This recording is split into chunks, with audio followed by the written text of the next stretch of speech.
ñu ngi gis ne choix bi ñoom xam nañu bu baax a baax ndaw ñi ñan la ñu war a tànn alors sa njàngat bu njëkk par rapport ak issue élection yi ak résultats yi ni mu tëddee.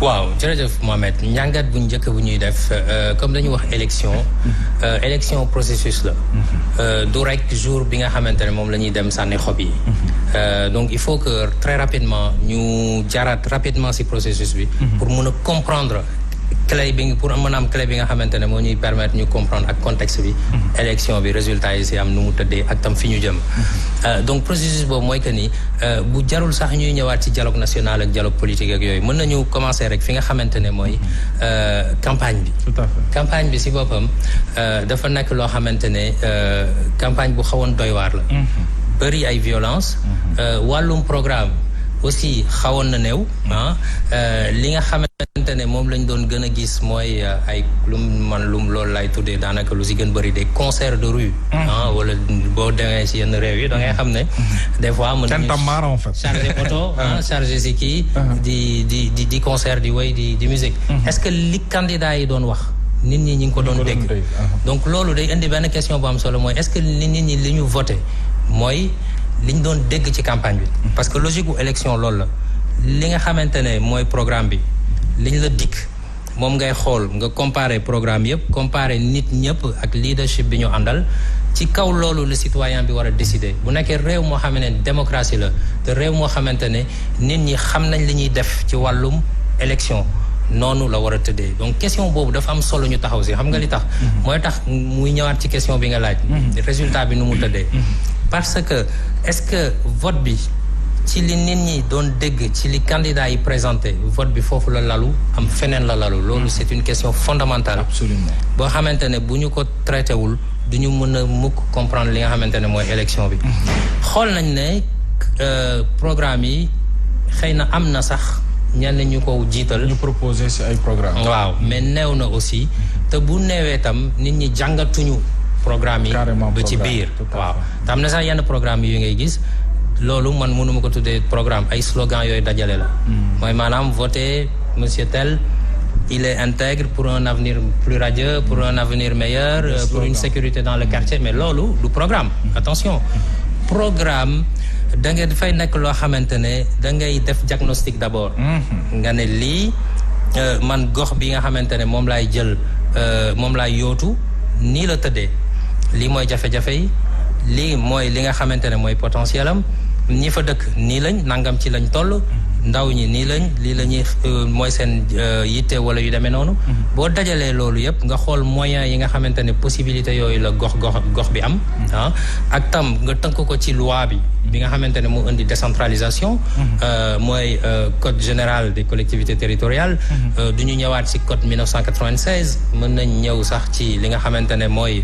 22 mars 1996 mais mën nañ ñëw ci li nga xamante ne mooy 28 décembre 2013 mooy révision code général des collectivités locales nga tënk loolu yëpp xam yow ñaata compétence la ñu transféré 9 compétences yi nan nga ci nar a liggéeyee est-ce que ànd na ak potentiel u gox bi yu demee noonu donc loolu diagnostic boobu est-ce que am na benn candidat bu ko def parce que programme dañu koy dem sax ba chiffrer ko bu mooy gën wala boog nga wax yow fan ngay jëlee moyen dinaa def nangam te waxuloo moyens yi fan ngay jëlee xaalis bi ngay defee loolu du programme waaw ressource emploi day ànd ak ressource toujours budget sax dañ naan la emploi li nga xam ne moom ngay def investissement fonctionnement ak ressource budgétaire bu ñu jëlee Sénégal par exemple ak réewu Afrique yu bëri seen budget dafa déficitaire maanaam li ñuy programmer ci budget Sénégal tey moo xam 5000 milliards wala lu topp ci wàllum dépense investissement ak fonctionnement li réew mi di am moo gën a néew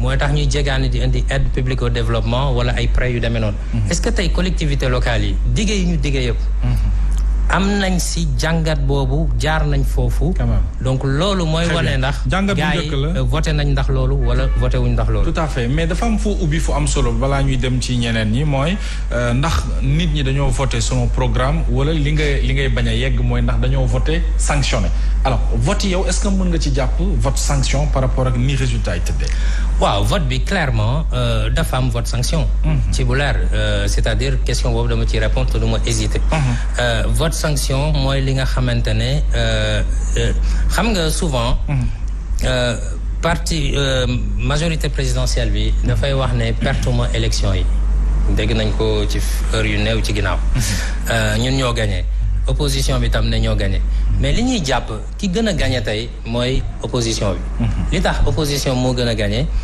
parce que mënuñu wax rek ne Dakar ci opposition bi la nekkoon donc pertuñu ko parce que boo nekkee nekk yow da nga nekk majorité présidentielle ci yow gox yi nga xamante ne yor nekkul woon sa loxo dafa war a boo defee élection dafa war a tabbi sa loxo loolu mooy wane ne yow li ngay doxal nit ñi gëm nañ ko nangu nañ ko moomale nañ ko seen bopp te gis nañ ci seen njëriñ mais du caagin ne rek man li nga xamante ne mooy maanaam Dakar ak feneen yoruma ko woon donc fu mu toll nii mi ngi mel ne pertuma ko non ki war a gagné te gagnéwul perte na man noonu laa ko jàppee.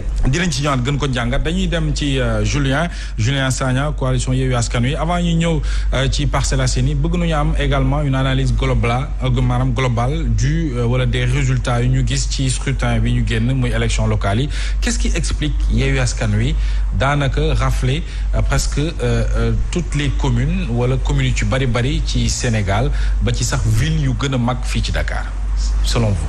waaw analyse boobu damay sukkandiku rek ci sama co-débattant bi monsieur Tall lu mu wax mooy c'était une occasion man xëy na vote bu nekk moment républicain la bi occasion la woon pour que sénégalais yi mën exprimer wu par rapport ak mode de gouvernance je pense généralement c'était dans ce contexte là la ñu demee élection ñu am nag ñun quand même un exercice wala une obligation de proposition par rapport ak mode de gouvernance parce que bu ñu cadrer contexte bi rek on sait qu'on va vers une élection locale te élection locale mooy élection gox-goxaan il y a une gouvernance locale à mettre en place je pense exercice d'analyse de pré-analyse et de proposition boobu ñun waa Yewwi Askan bi def nañ ko après sanction mën na doon lu positif comme lu négatif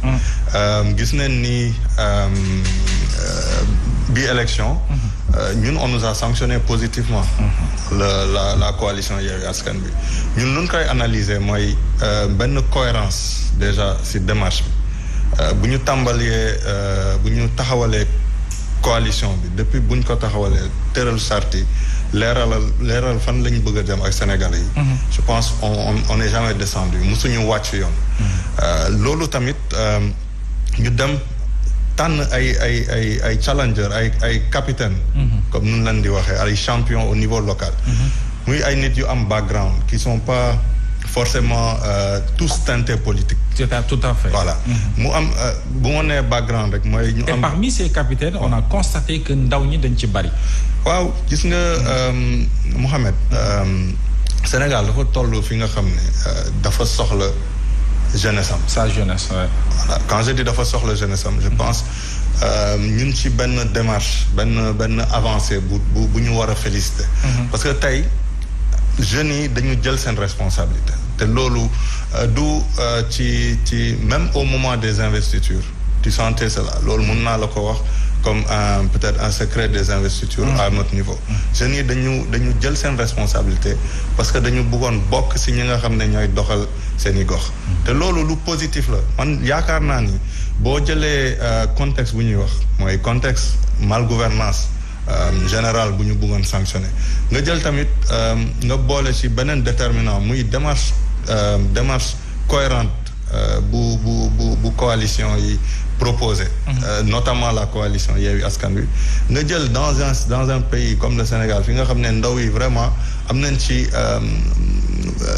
ci benn chiffre bu am solo te bëgg nañ participer parce que wane nañ ko ci investiture yi je pense c'est un bon mélange wala benn boo nee cocktail day doon lu négatif sax mais cocktail positif la te ñun on s'attendait à ces résultats là. D'accord alors dinañ ci ñëw surtout ci Parcelles Assainies parce que foofu it gox bu am solo la dañuy ñëw ci monsieur Guèye Cheikh Mbacké alors monsieur Guèye d'abord balaa ñuy ñëw ci Diourbel sa njàngat de façon globale ni ñu ko waxee léegi de façon générale par rapport ak scrutin bi ni mu tëddee ak ñiy wax ne la coalition Benno Bokk Yaakaar dafa perte ay localités yu bari surtout ville waaye li ci gën a doy waar ñi mu investiroon bokk na ci ay ministre de la République yu ñàkk ci seen ay gox duñu leen lim fi bëri nañu lool alors yow en première réaction naka ngay jàngatee ces résultats yi nga xam ne génnee nañu ko ci scrutin bi mujj muy élection locale yi. waaw Moustapha, globalement je vois que donc le Benno a été sanctionné dans pas mal de localités.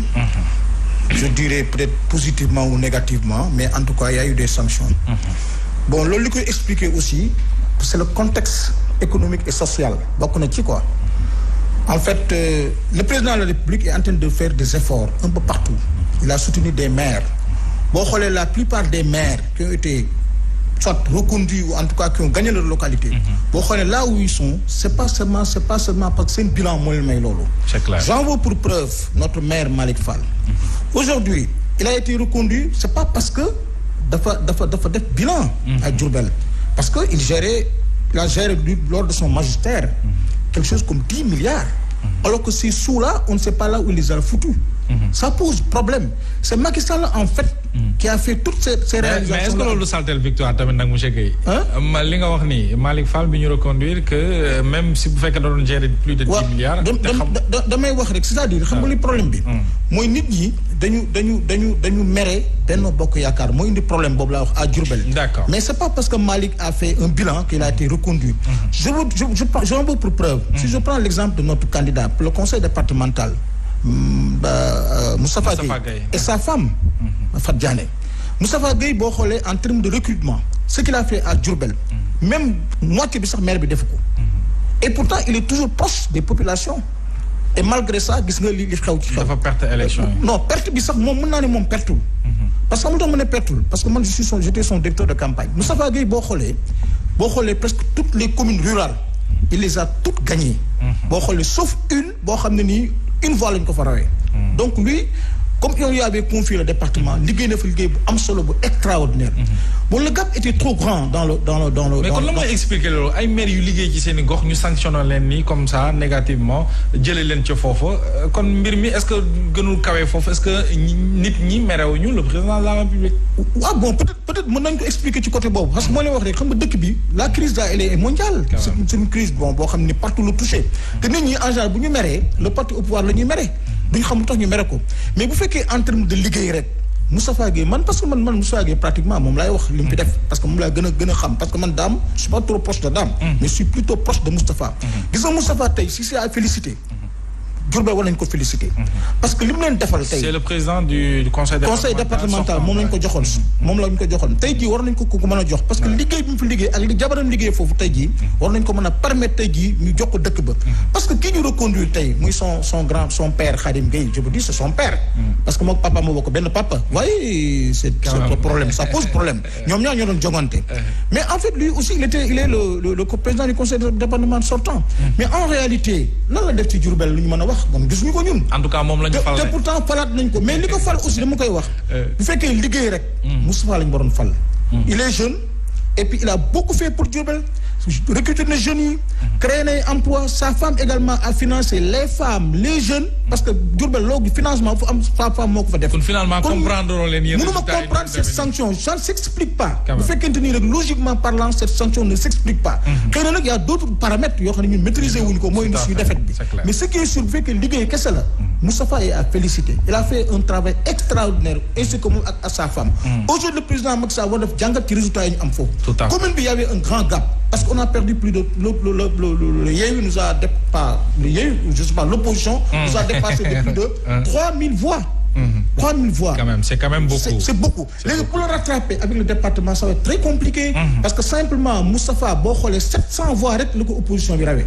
Imagine Ça veut dire que donc c'est la commune qui nous a posé problème. léegi nag foofu aussi président on est jàngat kan moo perte est-ce que c'est Dame ou Moustapha. Donc Moustapha en fait bi ñu ko dooleeloon. joxoon ko les moyens qu'il faut jiital ko. à la part de celui bi ñu jiital kon aujourd'hui on n'aurait pas perdu ces élections-là aussi bien dans la commune que dans le département. Parce que boo xoolee en termes de réalisation. En termes d'investissement. Ce Moustapha, ce qu'il a fait pour Diourbel, vraiment, on mérite cette perte-là, c'est défait. dinañ ñëwaat foofu loolu naa ci ñëwaat pour gën a ko leeral.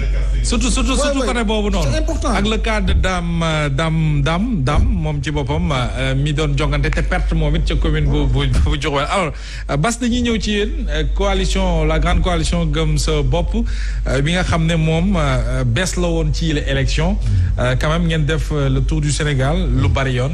ñu doon yaakaar également ne mënees na gagné yenn communes yi alors yéen itam déjà balaa ma ñëw ci communes yi ngeen gagné ak nombre de conseils yi ngeen siégé li ma bëgg a xam mooy naka ngeen aborder cette première c'est-à-dire ñu leen doon xaar parce que souvent bu njëkk ba dañ doon wax Gëm Sa Bopp demagul élection kenn nattagu ko alors ban bilan ngeen di def par rapport ak élection locale yi pour sénégalais yi mën a xam.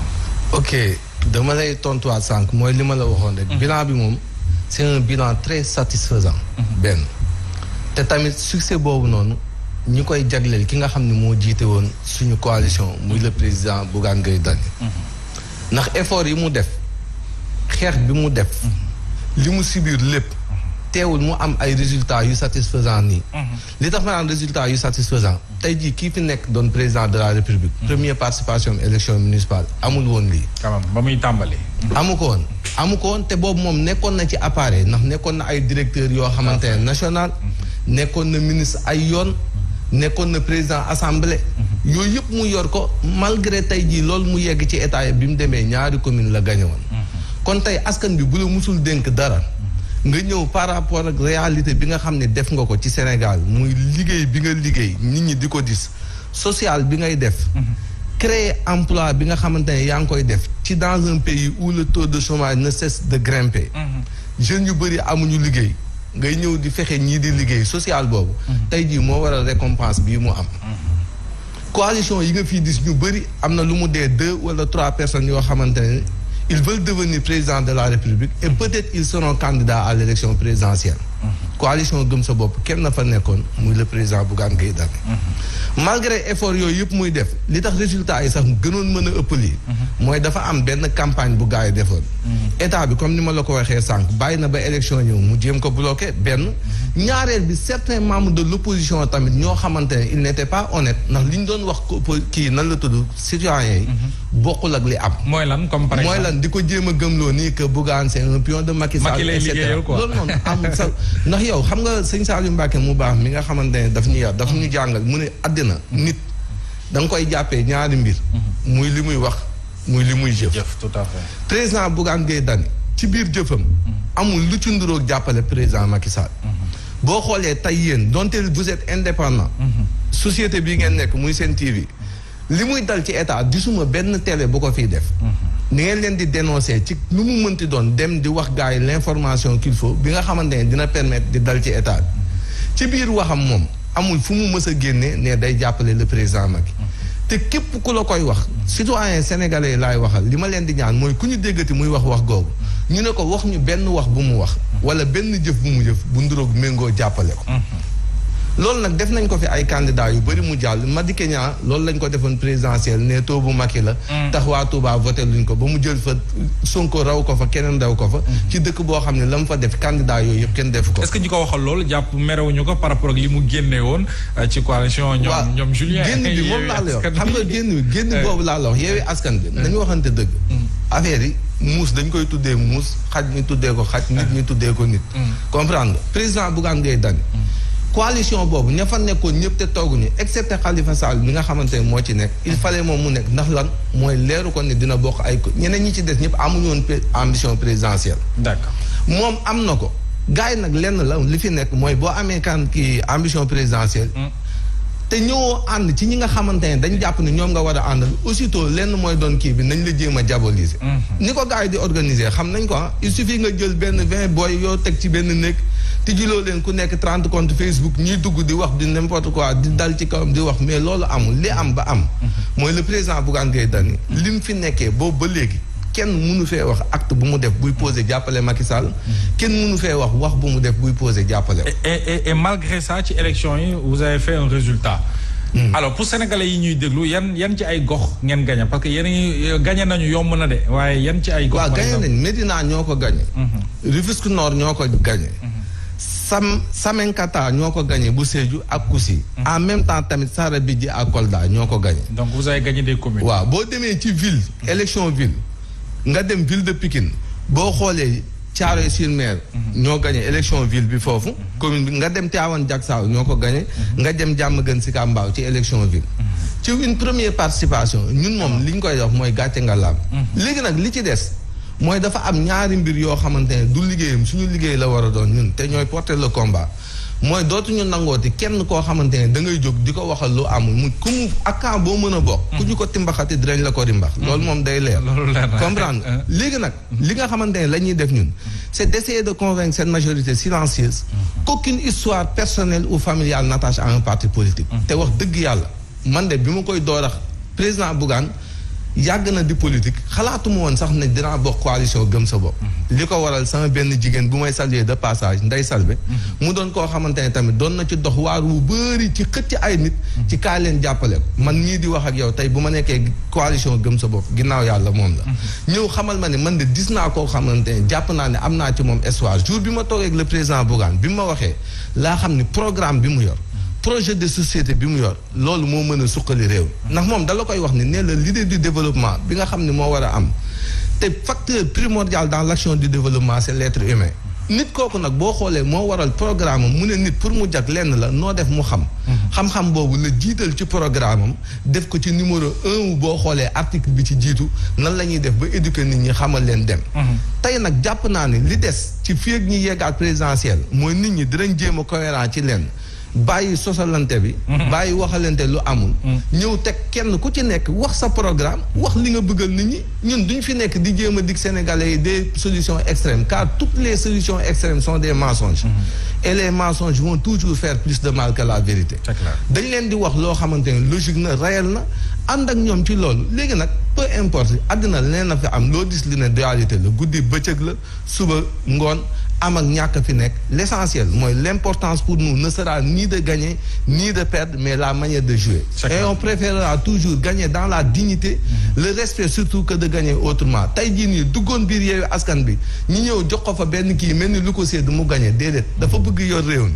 il fallait mu jóg wan Sénégalais yi man li may peser et il l'a fait et il l'a réussi li ci des nag on va essayer de ratisser large convaincre majorité boobu ma la wax pour am plus dinañ ci ñëwaat Bass loolu leer na alors Daouda dañuy ñëwaat ci yow parce que monsieur Guèye dafa soulever ay points yoo xam te ne nii jar na ñu def ci ak taxaw seetlu mooy comprendrewul moom malgré maire yi nga xam ne wala ay président conseil départementaux yi nga xam te ne nii def nañu bilan quand même mais ñu jëlee leen ci seen gox loolu lu koy expliquer comprendre ko mi ngi évoqué xëy na lu jëm ci mbirum jafe-jafe askan wi di dund ci mbir mu metti loolu yow sa rôle la même nga wax ñu njàngat bi ñu ci mën a def pour ñu comprendre gagner def bilan ci sa gox ñu jëlee la fa.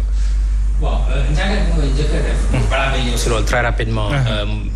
mooy que ni déjà bu ma déggee ñu wax autour de la table. dafay mel ni que débat bi c'est sur les personnes. dafay mel ni que maanaam pourtant développement local la ñuy wax. et dafa mel ni ku nekk yaa ngi ak sa messi booy xaar. pour mu ñëw sauver ñëpp pour développer gox gi wax yeeg yooyu élection locale ay conseillers municipaux la élection locale du élection présidentielle bien que mën nañ ne c'est des élections locales aux enjeux peut-être quelque part nationaux ba léegi mën nañ ko comprendre mais il faut que ñu génne débat bi ci wàllu nit bien que diggante Moustapha Diop Dame Diop Moustapha Gueye Dame Diop diggante Bougane diggante Sonko diggante keneen non débat bi du foofu buñ nañu bàyyi di wax sénégalais yi ay nit benn nit bu la mën a wax ne la man mën naa développer gox bi te amul démarche participative bu ñuy xaar ci gox-goxaat yi mooy ak population bi te collectivité locale dafa ànd ak démarche participative loolu dafa nekk ci code général des collectivités locales nit ki sax am nga droit ñëw laaj procès-verbaux yi nga xamante ne si la commune bi délibéré pour nga am ko en tant que citoyen de la commune donc foofu laa bëgg a njëkk a taxaw affaire bi affaire politique publique la man dama toog aussi parce que di jiite organisation bu ñuy wax idée Sénégal idée xalaat nañuy xalaat ci askan wi xalaat ci li ñuy développé mais pas di xalaat ci ay nit individuellement nit ñi mën nañu nekk di propulser le débat di propulser quelque part politique publique yi ci gox yi mais nañuy xool li nga enjeu yi di ko wax aussi lu am solo la léegi pour ñëw si question précisément bi nga laaj foofu ñi nga xamante ne dañu ne am nañ bilan ba pare ñu jëlee leen fi waaw mais quel est le bilan kan parce que c'est un peu paradoxal nga liggéey am bilan ñu jëlee la ca gox boobu waaw mais Mohamed kan moo fi def bilan boo xamante ne mën nañ c'est lisible mën nañ ko teg loxo comprendre ko est-ce que ñoom tam ni ñuy defee bilan waruñ ko jàngaat waaw ban façon bilan la ñu def ndax bind nañ ko ndax tas nañ ko communiqué nañ ko wane nañ ko c'est hyper important est-ce que teg nañ si loxo parce que ñoom tam des fois il faut que ñu xaw a modeste tuuti parce que mën nga nekk maire président de département bi wala yu demee noonu man dama dund Europe ay at di dem di ñëw di xool di gis ne ay collectivités locales ay élus locaux dañuy ñëw toog ay nit di leen former ay experts di leen former par exemple ñoo xam ne duñu faluñu leen ci dara mais seen xam-xam màcc na ci nu ñuy liggéeyee environnement nu ñuy liggéeyee maanaam développement local nu ñuy liggéeyee culture wala yu demee noonu ñu ñëw toog di jël formation ñu leen di former nu ñuy defaree bilan et cetera mais ñun débat bi ci ay nit la nekk ban maire nga fi gis mu nangoo toog di jël expert di ko former ci benn domaine ci compétences transférées yi wala ci gestion collectivité locale ban conseil municipal taluñu ko sax amuñu jot boobu loolu mooy la réalité wala buñ ko talee am jot bi xëy na seen dayoo bi ñu jox seen bopp ëpp na foofu te pourtant man gis naa dugg naa ba parlement européen gis ay députés européens toog ñu leen di former ay nit ñoo xam ne xamoo leen dañ xam-xam dafa màcc ci lenn loolu dañ ko war a généraliser donc finalement ban te ñun am nañ si ay xalaat sax maanaam ñii ñuy jot a fal ñu bees ñu naan ay jeunes lañ amuñu expérience ak yooyu. tout à fait surtout. voilà ban quoi qu'on puisse dire ils auront besoin quand même benn tàggatu. exactement parce qu'on parle de la décentralisation. exactement ban projet la ñuy mën a am pour former de formation des élus locaux. tout à fait loolu ONG yi ak société civile yi maa ngi leen invité quand même parce que ci développement bi lañ bokk.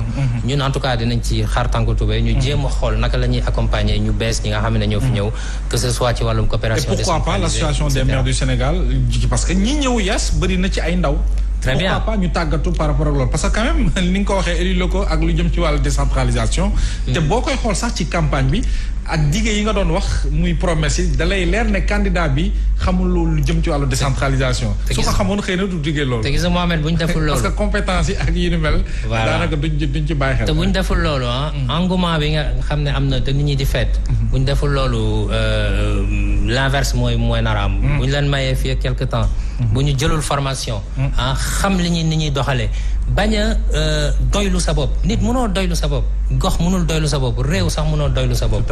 donc il faut que ñu tijjee ko waxuñu ne nag ñun ñoo xam lépp wala ñeneen ñoo xam mais affaire yi échange la participation bu ñu deful loolu déception bu grave moo nar a am ci vague bi nga xamante ne ñëw na waxuma ne nag ils ont le mérite alternance générationnelle bien sûr dafa waroon a am mais nañu xool fu ñuy teg seen tànk bañ a def même erreur ñi jiitu dem si ak modestie nangoo jàng nangoo bokk ak nit ñi gérer pour jeexal ci li nga waxoon sànq bilan nuñ koy defee xëy na tam moom candidat yu mu tudd xëy na comment nan lañ defee bilan bi loolu dafa am solo ñu koy wax aussi wax nañ ne contexte économique le contexte économique et social ñëpp la réew yëpp la gox yëpp la Covid-19 mi ngi fii yeneen jafe-jafe ñi ngi fi donc en réalité mënuñu expliquer échec gestion collectivité locale war a état par une crise loolu mënul nekk pour man parce que xam nga li tax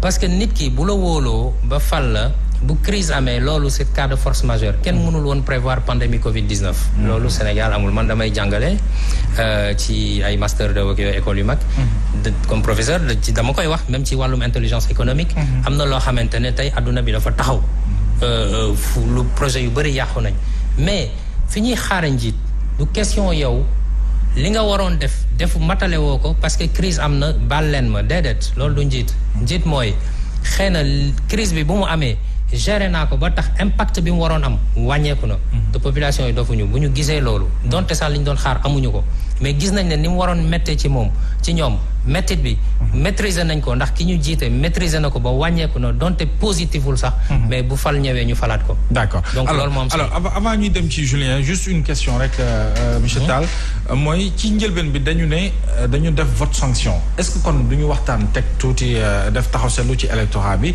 est-ce que bu ñuy wéy di voter ak sanction ñun sunu réew dina jag parce que souvent lu ñuy bëgg mooy gox ba ka fay ne wala réew ma ka fay ne nga fale ko ci ab compétence mais bu dee da ngaa mer fal kala neex wala da ngaa mer ñu teg fi ki la neex est-ce que ñun sunu développement dina gaaw c'est ça aussi le problème. non suñu développement du gaaw bu nekkee noonu la ñuy doxee. mais tam affaire bi du question bilan rek développement local xam nga liñ naan damay faral di wax la finalité de toute politique publique mooy développement humain. lépp lu ñuy def ci gox-goxaat yi wala ci réew mi lan lañ si jublu du question dugal poche diw. liñ si jublu mooy nit ki am yokkute ci wàllu éducation santé et cetera. loolu dafa am solo donc nit ñi tam bu ñuy fal donte maire bi du question maire rek ne dañuy fal mais corruption bi bonne gouvernance dafa am solo parce que aussi man li ma jàngat ci sanction bi lu ci gën bëri bokk na ci luñ doon xaar te ñëwul mais à la limite loolu sax wax nañ ko crise am naag yooyu mais ñi nga xam ne xëy na ñi ngi caxaree xaalisu réew mi caxatee ko ñi nga xamante ne bu ñu waree liggéey détourner xaalis lu askan wi bokk nga jël ko gis nañ fi scandale yi fi am mais nit ñi mën nañ sanctionner par rapport à ça loolu aussi dafa am solo parce que li gën a am solo li njëkk ci développement mooy bonne gouvernance tout à fait li ñu la denk probité morale c'est hyper important dinañ ci ñëwaat dañuy dem ci Julien fi ngeen féetee muy Parcelles Assainies Yewwi def fa jéego 14 ans maire ba fa nekkoon ngeen ñëw créer fa alternance alors déjà naka ngeen appréhender cette victoire si on peut l'appeler ainsi ak surtout li nga xamante ni nii moo leen di xaar par rapport à cette commune bi nga xam ne également lu ci bari ñu ngi xaar ñu andi ci ak coppite. waaw da nga may tuuti rek. bu si vous voulez parce que dañu la interpeller. c'est ça. allez-y. gis naa monsieur Seck daf ma xaw a. da la xos yi quoi allez-y. non c'est juste par rapport ak man je pense le président Bougane Gueye Dany. Personnellement j'ai beaucoup de sympathie pour lui. maanaam gis naa champion économique bu mu nekk. tey comme nu ko waxee peut-être c'est pas des élections. présidentielle ñu ngi woon ci ay joutes locales bokkoon na Yewwi Askan Wi ñëw na ba bokk ci discussion yi après mu génn c'est ce constat c'est dañ ko koy nangul parce que liberté am la après monsieur Seck nee na pouvoir bi ak opposition bi man je souhaite même pas que président Bougane Gueye Dany nekk et contre le pouvoir et contre l'opposition parce que à un moment donné peut-être problème de cohérence lay andi am na projet am dëgg la proposé na koy sénégalais il a gagné quand même 9 communes je pense wax na ci benn bi ma intéressé sax parce que bëri naa fay tànk mi ngi saare absolument dans le sud du pays quand même dañ koy féliciter mais du ñu ay adversaire am je pense ñun tamit suñu démarche cohérence bi ak lu ñu proposé sénégalais bi si biir contexte électoral local on est resté cohérent avec notre parce qu'en fin de compte les Sénégalais ont un problème par rapport à ça muy opposition bi est-ce que war na mën a am le président Bougane bi nekk ci opposition coalition Yewwi ak seen leaders yi nii ci opposition bi war nañu mën a bokk ànd daal loolu dafa jaaxal Sénégalais yi justement waaw xam nga idéalisme une opposition dans l'opposition quand même ça non moi ñun nu ngi koy jàngatee mooy il faut qu'il y ait le pouvoir central et des oppositions Sénégal depuis un certain moment depuis 2012 surtout avec la on peut vous le conseiller éveil conscience citoyenne bien sûr il y a une opposition qui est dans la société bien sûr c'est-à-dire ces jeunes là comme Y en a marre mouvement yooyu ay frappe c'est quand même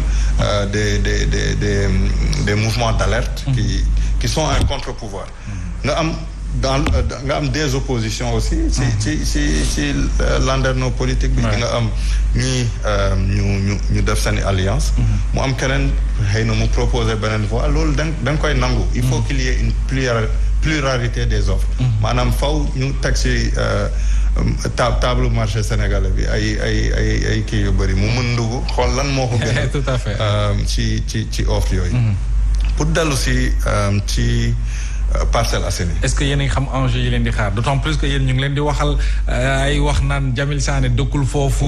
xam nga benn néeg la fa am xam nga mooy li ñu doon wax rek gars yi dañoo sanctionné far mu ñëw doon le maire des Parcelles Assainies est-ce que sax fa la dëkk alors loolu c'est l'occasion pour vous. ngeen leeral. non loolu question bu yomb la xam nga ki nga xam ne am nga sa famille mu établir foofu depuis les années 80. ki nga xam ne yow bi nga déménager Dakar bi nga ñëwee Dakar. Parce que ñun yëpp ay Sénégalais lañ am na fu ñu jógee tu t'es installé dans cette commune tu as eu tes enfants dans cette commune tu t'investis humainement dans cette commune boo demee ci koñam unité 13 xëy na boo leen amee occasion ngeen wàcc fa ngeen laajte ses voisins ndax Jamil fii la dëkk je pense ñoom dinañ leen jox réponse baax te après tamit ku dëkkul si gox munoo doon maire gox tey Jamil c'est le maire de la commune des Parcelles Assainies y a une démarche cohérente xam nga loolu bu ñu ko bëggee leeral dañuy dellu si tuuti rek rapidement sur son parcours en tant que homme politique parce que c'est aussi un novice doyen bi wax na ko le professeur il a commencé la politique avec PASTEF bokk na si membre fondateur PASTEF après mu occuper des responsabilités au niveau des finances parce que loolu mooy formation am te loolu lay liggéey ci benn entreprise bu ma bañ a tudd fi tey mu coordonné la deuxième place que Ousmane Sonko a eu en 2019 au niveau des Parcelles. Comment? C'était lui le coordonnateur au niveau des Parcelles moo coordonné woon tout ce qui était dans la campagne nekk président commission des finances de la coalition Jotna à l'époque mais xam nga tamit nit xëy na ku ci nekk man xëy na c'est sous les feux que je suis plus efficace mais am na ñi nga xam ne ñoom seen liggéey dëgg dañ koy nas dans la discrétion mais avec beaucoup d'efficacité moo taxit heure tànn bi mu jotee tous les regards se sont portés sur lui tout à fait il y a eu une compétition interne il y a eu un choix qui a été fait je pense récemment même un de nos amis qui était parmi les compétiteurs dellu si na si choix boobu mais avec une mauvaise lecture mooy Go Faye moom tànn na dem on le félicite pour ce qu'il a fait et puis on lui assure que commune bi ñun yëpp a ko bokk Parcelles Assainies il y a un nouveau maire qui est de la commune qui vit dans la commune qui a ses enfants dans la commune maintenant le débat et Jamil je sais qu'il insiste beaucoup sur ça mooy moom la ñu fal maire mais avec une liste de conseillers ñun à la base avant ñuy investir conseillers yooyu def nañ liggéey boobu c'est-à-dire on s'est dit yan conseillers lañ bëgg pour parcelle bu ñu bëgg c'était ça la question de départ bu dee dañuy def analyse scientifique mu andi ay différents profils socio professionnels yi nga xam ne ci gox bi lañ dëkk am nañ xam-xam ci différents domaines de compétences yi te bëgg nañ am nañ engagement bi am nañ une certaine cohérence dans leur parcours bëgg nañ andil dara collectivité bi ñooñu la ñu investir ñooñu nar a doon l'équipe qui va accompagner et supporter mu doon équipe boo xam ne du doon équipe buy politique rek mais équipe quand même buy liggéey waaw ñun tout à fait xam nga par rapport au choix dañu am double défi premier défi bi mooy ki def 14 ans ci gox bi boo gagné une élection locale contre moom nit ñi dañuy am attente bu rëy parce que 14 ans de gouvernance du 14 jours am naa di ko wax défi boobu ñun bëgg nañ ko relever l'autre défi mooy par rapport ak sénégalais yi de manière générale qui ont fait confiance à cette nouvelle je dirais même pas à cette jeunesse parce que xëy na ñenn ñi ils sont moins jeunes mais ils sont quand même novices ou nouveaux pour la scène publique sénégalaise qui ont fait confiance à ces nouveaux visages de la scène publique am nañ défi parce qu'on veut pas décevoir tout à fait je pense suñu démarche programmatique on a un programme qui s'appelle Parcelles bu ñu bëgg ñu liggéey ko ak parcellois yi mooñ ko tabax ay ponk pour yegg ci suñu objectif bi la vision première c'est faire des parcelles une commune attrayante maanaam par son cadre de vie dynamisme économique bi ak rayonnement culturel avec des infrastructures sociales de base. te loolu dafa sukkandiku ci analyse bu ñu def par rapport aux forces et faiblesses de la commune.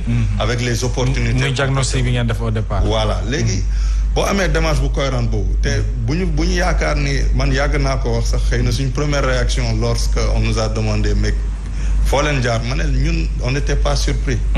parce que xam nañ le vendredi bu ñuy tëj campagne bi. xam nañ à peu près ñaata voix la ñu waroon am. L'objectif c'était même de dépasser les 18 000 voix de la dernière élection avec le candidat Ousmane Sonko. D'accord. On a eu quand même 16 000 voix, on a doublé le score du maire en place avec 52 conseillers. Loolu yaakaar naa c'est significatif. C'est vraiment un bon outil. Très bien. Et ça montre vraiment une légitimité. Absolument. Mais dañ leen koy considérer alors dañuy ñëw ci monsieur Guèye Cheikh Mbacké alors sànq am na li nga jotoon a soufflé est-ce que défaite bi ñu gis ci Benno Bokk Yaakaar un peu partout ci localité yi nekkul choix bu xëy na bu xaw a bu choix bu bon on va dire ci ki nga xam ne moo investir ay listam di le président de la République ci gox-goxaat yi. waaw loolu am na c'est vrai que l'erreur bon enfin aucune œuvre humaine n'est parfaite. C'est vrai que le président de la République bien qu'il soit le mieux renseigné. parce qu'on le dit c'est l'homme le mieux renseigné du pays. bon mais aussi nit la. bon il comptait sur certains hommes malheureusement population yi portewuñ seen choix ci ñooñu. parce que gox bu nekk am na c'est une réalité. moi j'avais dit lors de mes dernières émissions. parce que man lu ma wax dama koy teg ci ay objectifs de lu leer. que le président de la République ni ma gisee contexte bi nee na bu ñu wax ay tour mais il faut qu'on cite des noms. parce que nit ñooñu lañu gisal ci gox yi il faut ñu citer seen tour. moi j'avais dit que pour que Diourbel ñu mën ko gagner. il faudrait qu'on mette à la tête de la commune Moustapha Gueye. Je l'ai défendu yaa fekk nga fi émission ma wax. compte tenu du fait que Moustapha Gueye est beaucoup plus proche des populations. C'est ça la réalité bu ñu ko bañ. Sa femme également est beaucoup plus proche des populations. parce que boo xoolee li ñuy def ci population yi Moustapha Gueye pendant 1 an mi ngi campagne. alors que le plénipotentiaire de l'APR aujourd'hui peut-être il est venu lors ci 15 derniers jours yi pour def campagne. kon kii gën a nekk approche ci population yi di leen liggéeyal nit ñi jox ko loxo di ko jàppale kooku la ñu waroon a investir ci commune bi. voilà l'erreur que nous avons commise. et on aurait pu éviter également. loolu mos naa ko ci sama benn débat. bon loolu le coup est déjà là ñu ngi koy gérer. mais lii aussi liggéey na ci commune bi ba tax na ba gab bi ñu waroon am. ci département bi amuñu ko. kon nag le président war na tenir compte ci moom ak ñi ko accompagner boo gisee l'autre camp c'est un ministre de la République. Il est derrière lui, il a derrière lui presque 3 DG et un PCA. Moustapha Gueye n'a que moi et sa femme dans sa coalition pour le département. Et pourtant, malgré ça, on a fait razzia dans le département. Alors là, donc c'est une donne boo xam ne nii waruñu ko négliger. li ci tegu nag mooy nit ñi li ñuy def erreur mooy lenn la gis nga en fait opposition bi nga xam ne yeewu bi ñu jox maires yi des maires jeunes qui n'ont aucune encore expérience comme l'a dit tout à l'heure monsieur. non mais dinañ leen tàggat mais gis nga xam nga tu sais être maire c'est trop facile. mais réussir sa mission. bon maintenant en termes de programme mais il n'est pas dit aussi que ne mairie jeunes yi waruñu ko yor. d'accord mais bon si je prends l'exemple de Malick Fall. pourquoi il a été élu par les Diourbellois lan rek mooy tax dañ ne wéy ngénte yi mi ngi fiy ñëw guddeeg bëccëg. ceeb yi dëj yi mais est-ce que un maire localité aussi loolu la tax. mais est-ce que c'est ça en fait le bilan d'un maire. mais quand même est-ce que le maire non d'accord mais je taal du ma bàyyi ma fenn loolu du bilan maire. parce que maire foog nga jege sa askan di dem ngénte di dem. non may ma maire li muy liggéey li ñuy xaar ci moom. mooy mu defar dëkkam bu goxam askan wi. dëgg defar ko ci côté boo demee côté ay centre de santé yi. nga dem ci marché bi. nga dem ci yooyu yëpp boo xoolee amu fa benn réalisation concrète boo xam ne le maire def na ko fa. li ñu koy fa loo xam ne mooy moom mi ngi ci dëj mi ngi ci ngénte yi alors que c'est pas ça en réel. or maire yi xam-xam moo ko yor may ma rek j'en viens xam-xam moo yor maire yi. gis nga ces gens-là qui ont été choisis par le président de la République quoi qu'on puisse dire en termes de bilan ak xam-xam ak aussi en termes de programme. parce que bu fàtte ne soo waay wax na ko léegi ne gars yi est-ce qu'ils ont même proposé des programmes aux populations. oui je dis oui. si nous prenons notre coalition Benno Bokk Yaakaar à Diourbel Dame Diop et Moustapha Gueye avant à quelques encablures des élections def nañ benn ngandi assemblée générale. def ko ci écran géant. pour proposer programme bi nga xam ne moom la ñu bëgg a def pour Diourbel. boo ko xoolee côté éducation côté santé et intercommunalité nga xam ne village yi ak ville yi nan lañ mën a di collaborer ci liggéey loolu yëpp. ça chiffre à combien ak fan ngeen di jëlee. waaw mais loolu mais vous savez que les moyens on les cherche. oui mais ñaata ak fan ngeen di utee ressources. waaw moom la xam nga loolu benn débat la. l'essentiel nit ki da ngay proposer quelque chose aux populations noonu la ñuy falee maire mais tous ces maires là qui ont été élus parce que nit ñee maire rek sax wote leen mais en réalité non écoutez. ñu bàyyi ko ma usuma ba du leen bàyyi mais leen tàngeen ba leen mën ma développer. il a raison bàyyi leen ko ñu wax gis nga maire yi ñu jël yëpp par leen yeewu bi ñoom ñëpp ils n'ont proposé aucun programme cohérent pour les populations. Votre sanction nga ko jàpp. C'est parce que les populations dañu mer rek dem voter leen jox leen ay voix. est-ce que war nañu toll foofu. waruñu toll foofu mooy li nga wax léegi Mouhamed waruñu toll ci foofu. dañu war a xool population lan mooy avantage am lan mooy intérêt am lan lañ koy proposer en termes d'emploi en termes de sur le plan de la santé. sur le plan de l'éducation sur le plan de l'environnement. qui est très important comme ni ko saa waxee. mais yooyu lan lañ ci te ñun amoon nañ ci un programme bien ficelé. proposé ko pour population diourbelloise yi ba ñëpp d'accord ko accepté ko. ba ñëpp foogoon nañu dañuy voter massivement. mais le maire en retour qu'est-ce qu'il a proposé aux populations de Diourbel et pourtant il a été élu. loolu doo ko il a été réélu je veux dire. doo comprendre lu mel noonu kon je pense que Sénégal dañu war a bàyyi li nga wax Mouhamed par parloog mer di wax par sanction nañu xool intérêt askan bi intérêt population yi yan la proposition lan la mën a amal njëriñ population yi extra. mais la waxuma dara dinaa ñëwaat ci tur yi gis nga Diourbel moom ni ma ko gisee lecture bi ma ci def. si vraiment le président de la République veut que Diourbel aille de l'avant. mën na compter sur cette équipe là. est-ce que Moustapha Gueye sa femme et même Cheikh Gueye. parce que ñun on a des trucs à proposer aux populations te commencé nañ ko. parce que boo xoolee li ñu créé ci ay emploi à Diourbel. mais bari na Diourbel xam nga boo xoolee dëkk immigration la n'est-ce pas gaal gi nga daan déggatoo ko Diourbel parce que jeunes yu bëri Moustapha Gueye leur a trouvé du travail. jeunes yu bëri ñu ngi liggéey il faut ñu wax loolu tamit sëñ bi mënu ci ñàkk parce que liggéey la mu def. d'accord trouvé leen liggéey donc ñooñu tax na ba immigration clandestine bi wàññeeku na. mais yooyu nag maire bi ñu fal moom lan la proposer en retour voilà le problème voilà la grande question. léegi damay des ak yow mais ñu génn Diourbel tuuti. ñu gis ne ville bu Guédiawaye samp na fa quand même Alioune Sall il n'est pas n'importe qui. ñu gagné ko. boo demee ville bu ci mel ni aujourd'hui wala commune bu ci mel ni Sangalkam un ministre de la République Omar Gueye. ñu duma ko. boo demee Kaolack Ndangaan. doomu daara jël commune ba. te président de la République moo investir ka fa nekkoon ak yeneen ay Thiès ay yeneen i gox yi nga xam ne vraiment ay ministre de la République Diourbel googu ngay wax mais ñu duma leen ci ay élections yi nga xamante ni ñu ngi leen doon xaar te et puis il y avait les moyens quand même au-delà de Diourbel Benno Bokk Yaakaar est-ce que quand même cette coalition jotul ñu def ci ab taxaw seetlu est-ce que nekkul coalition boobu mi ngi en perte de vitesse. waaw loolu moom c'est une remarque que moi-même j'ai faite. gis nga mbir mi. xam naa ne actuellement nit ñi population bi dañu bëgg a sanctionner Benno Bokk Yaakaar. boo xoolee mooy li ma la wax maire yi ñu fal. monsieur Tall jox exemple. proposer wu dara lu concret ci population yi dara. dañoo ne fal rek parce que dañoo mere coalition Benno Bokk Yaakaar fal leen. parce que boo gisee genre pour preuve votre collègue il a été élu maire à Guédiawaye. moom moo daaneel mooy maa koy féliciter au passage parce qu'il a du mérite nag quand même il a aussi. c'est un ami. Aïdara on s'est connu quand j'étais à Jeddah comme consul daanaa daje ak moom foofu vraiment nit ku baax la nit ku am déterminé nit ku am engagement la maa ngi koy féliciter au passage nag ndax ki mu débulu ne. en fait ki buddi quand même. c'est pas facile quand même. parce que c'était ponkal la quoi ci APR. moom nag jàmbaar la il a du mérite. mais loolu yëpp li ko waral mooy li ma la wax rek du moom population yi. dañoo mere rek. mere nag mooy contexte bi rek. d'accord te réew mi nag dafa metti. bu fekkee dañ ko bëgg a baser ci contexte économique et social bi. tax ñu fonctionner Benno Bokk ñu def erreur. parce que ñi ni fi jëlee.